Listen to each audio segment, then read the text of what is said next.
how to start a business. You know, a lot of people are passionate about a lot of things and they're interested in starting businesses, but they don't quite know the proper way about going and doing it.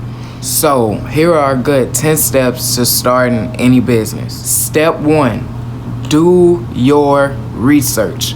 You don't want to get into any field or pursue anything. You want to learn all you can about the content and the information and everything. You really want to tap in and do your research to know what it is you're selling, what it is you're marketing, you know, and how to best do that and how it best fits you.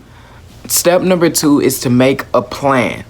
And within this plan, it should detail what type of business you're creating. What are you selling, or what are you providing? You know, what type of service are you providing to clients, or what item are you selling? You know, also in this plan, you also want to include how will you do it? You know, how will you go about marketing? How will you go about raising finances and everything like that? You want to be very detailed when making your plan, because the more prepared you are, the better equipped you'll be to really face and tackle, you know, your business and your dream. Step 3 is to plan and decipher your finances. So when doing this, you want to know exactly how much money you have already saved up. If you're going to get investments, if you're going to get like GoFundMe or anything like that, you want to know how you're going to raise your finances to start the business. A lot of people don't realize, you know, how many finances go into different fields of different businesses, but a lot of people also don't realize how easy and how cheap it is to start businesses nowadays. So depending on what business you're trying to start, you want to cater that, you know, and cater your finances to it. That way you know how much you have to spend on packaging, shipping, you know, really getting the product or the service together. That way you can really cater to your customers. In step number 4, you want to choose your business structure. You have a few different choices for business structures. You can do a sole proprietorship, where you are the sole voice of the business. You are the sole figure, the sole person. You know, you're pretty much the CEO of the company. You are the face of the company. You are your company. You can do it like that, to where it's just you running your business and it goes how you want it to go, pretty much. Another way to do it is a partnership, where if you know a friend or a business partner or anyone that you're interested in going to business with, you can also bring them along and go into a partnership and basically split it down the middle, or whatever percentage, you know. But you want to split it accordingly to the duties of each partner. You know, each partner should have their own set of duties and skills that fit them, you know, that fit their personality and their skill set more, so they can contribute to the business. When going in a partnership, you want to make sure that each partner is doing their due diligence. Step 5 is picking your business name. All right. So once you come up with a business name, you then go and register that business name, you know.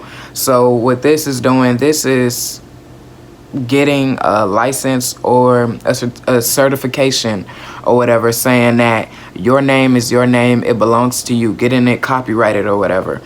And it's not hard to do this. You pay a fee, you know, and it's different according to what state you live in, and you pay the fee. And basically you get all the domain and everything that comes with it, saying that your business is yours. That way you can make sure that nobody else has your business name or anything like that. Nobody can use the name of this business for their business, basically. You know, it's certifying that your business is yours and it's under your name, and you're copyrighting the name. You know, you're basically saying that this is my name and I do business under this name. Step 6 is to get your licensing and permits. In most states, you might need, you know, a few different licenses and permits to carry on business, you know. And with these, you can definitely go online and look up the licensing and the permits you need for whatever type of business you're creating. The licensing and the permits will be different according to what type of business you have.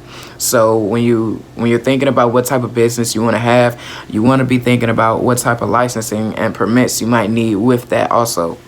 Step 7 is to choose how you handle your money, choosing your accounting system, basically choosing the bank account type, or anything like that. Is your money going to go into a savings account? Is it going to go into a checking account?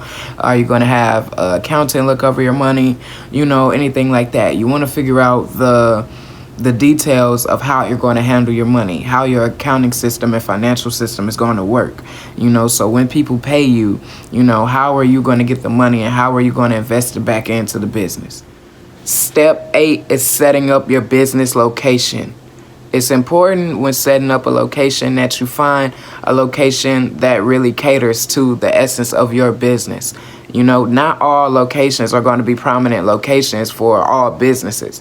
When finding businesses or locations for businesses like gas stations and things of that nature, businesses that really need a lot of clientele to come through, you want to find locations where a lot of personnel already come through. So you want to look on locations as far as places, like boulevard places and high end, not high end, but you want to find places that have a lot of traffic coming through, for those type of businesses and that potentially have those type of customers that you want.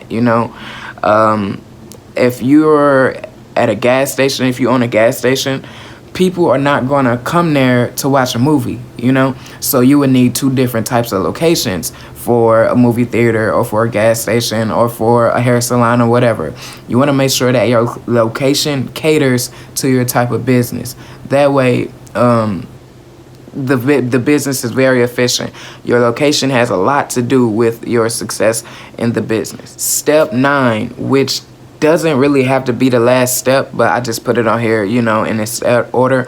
But step 9 is get your team together. So with getting your team together, you want to find people that will be great assets to your company and business. You don't want to just seek out friends and family just because you know that they'll be a little bit more willing to help. Because when you focus on nepotism, you focus on only hiring people that are convenient, meaning people who are just there, that you usually hang around. If they aren't strong-willed and if they don't have a passion for your business and what you're doing and don't believe in what you believe in, then they're not going to be a good asset to your company or business.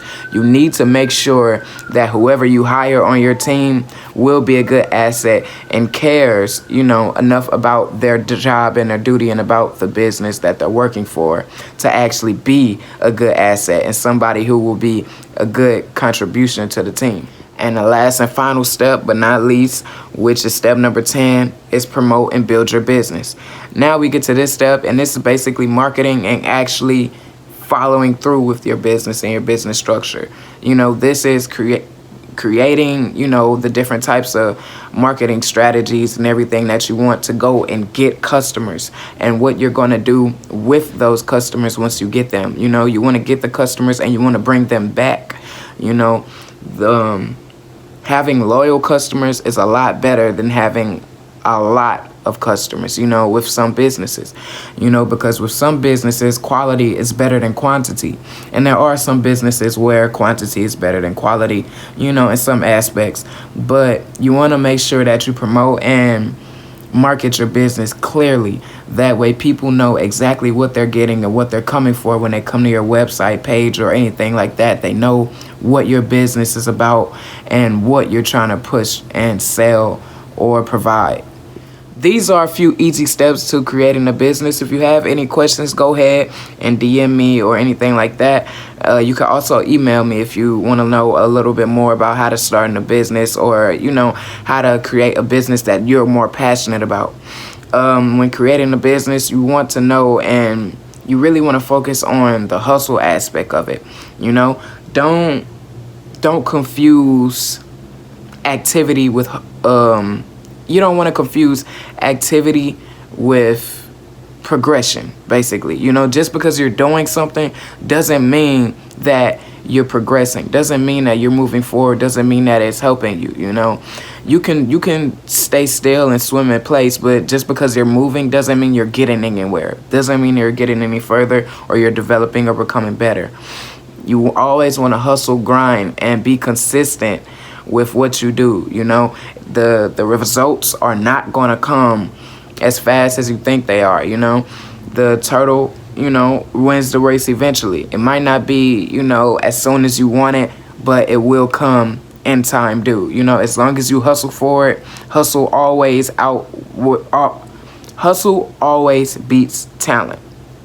But remember, whenever doing something, you want to make sure that it's something you're passionate about. Love you. One love. Stay talented, ambitious, and legendary.